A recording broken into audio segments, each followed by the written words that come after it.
Hello po mga kaguro. So another day, another question to answer, right? So ang dami po kasing nagtatanong na and hindi ko po kayo marireplyan isa-isa. So the most like common question is like what's the process in applying here in Canada as a teacher, as a public teacher. So let's answer that question by I'm gonna show you the steps on how to do it. Okay.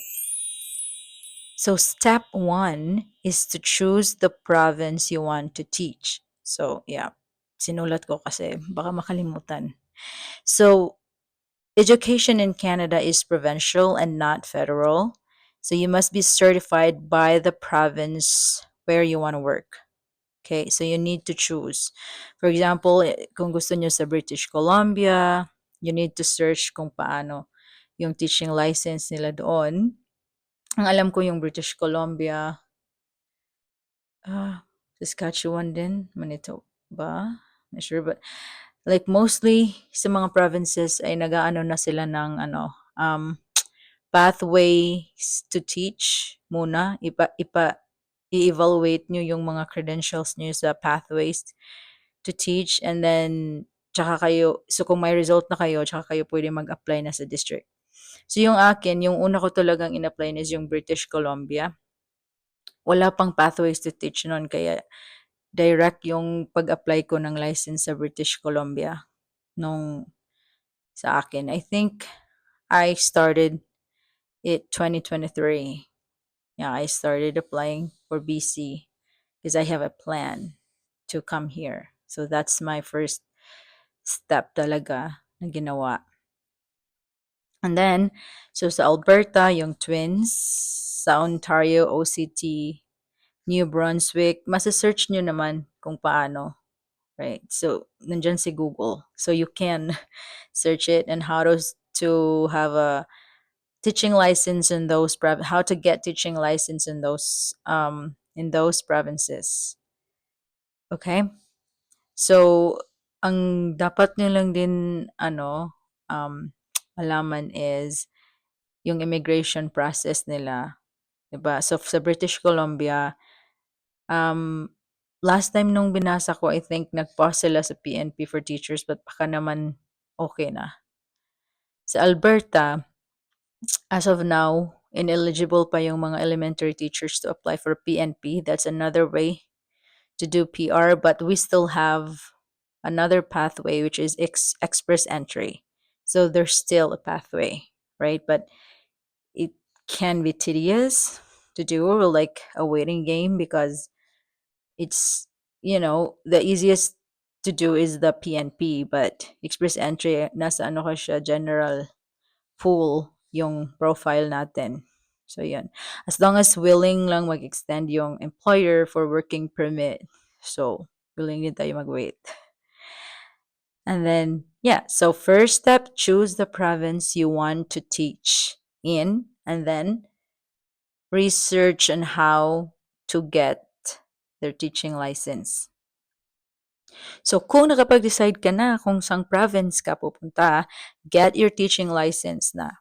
Okay, so you cannot be hired as a public teacher without this. This is like a first requirement that they're going to ask you if you have a teacher's license.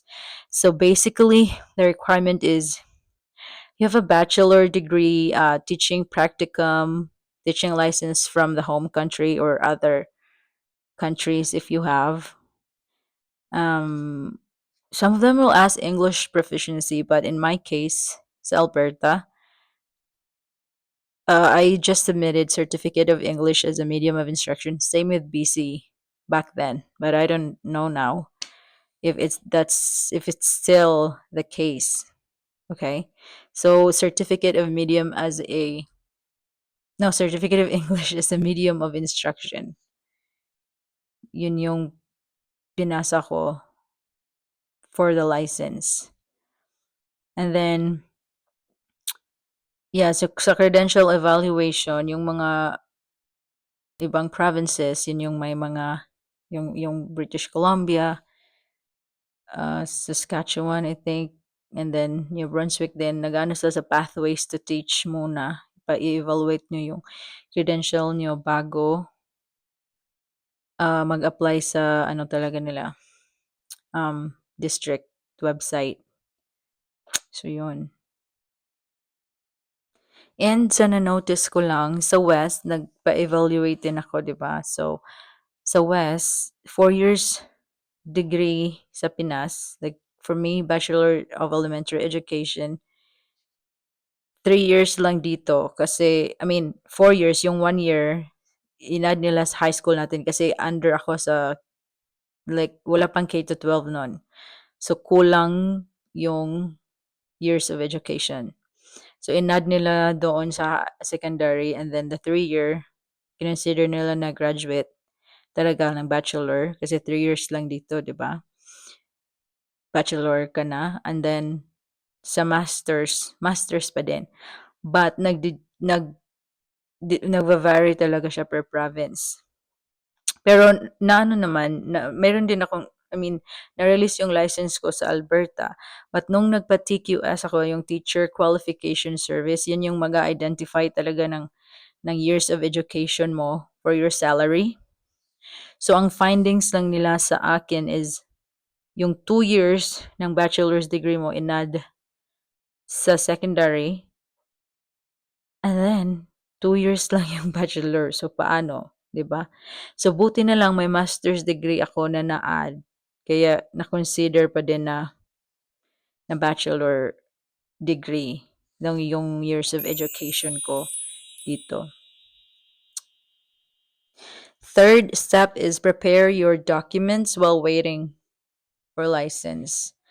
So start gathering the resume, Canadian format, and cover letter, teaching philosophy, reference letters, police clearance because they're gonna ask for that, transcripts and diplomas. So yung like the basic important documents that you need. So then step 4, start applying for teaching jobs. You do not need to wait for the final license to apply. So you can apply while you're waiting for your license as long as you're just transparent to the employer that you're already processing the license, the teaching license, and of course, kailangan tayo LMIA. So if they're willing to go through immigration process while you're waiting for your license. Kasi same dito sa Alberta, kahit nagpapa-evaluate ka, 'di ba? Hindi pa din nila i-release yung teaching license mo na card mo talaga kung wala kang working permit. So kailangan may working permit bago nila i-release yung yung parang PRC ID sa atin, yung ID ba na sa license. Pero i-evaluate nila pero hindi nila i-release yung official. So, I guess that's it. So, best places to apply: school district websites, provincial job portals, rural and Atlantic provinces. They're really in high demand right now. So, you can apply a certification is in progress or you are already an interim certificate holder. Okay. 5, and then employer offers job plus LMIA if we are outside Canada. So if no PR or open work permit, the school board or the school applies for LMIA and the position must be hard to fill because they need to apply for the labor market impact assessment. So that's what they need to apply. So if that will be approved, then that's the time they can process for the working permit. See, the step 6 is apply for a working permit if you have the job offer, the LMIA, right? So you can apply for a closed work permit if you have a spouse. They can apply for open work permit, and if you have children that's already studying, they can apply for study permit. So tips: be open to rural and substitute positions. Start license plus job search at the same time.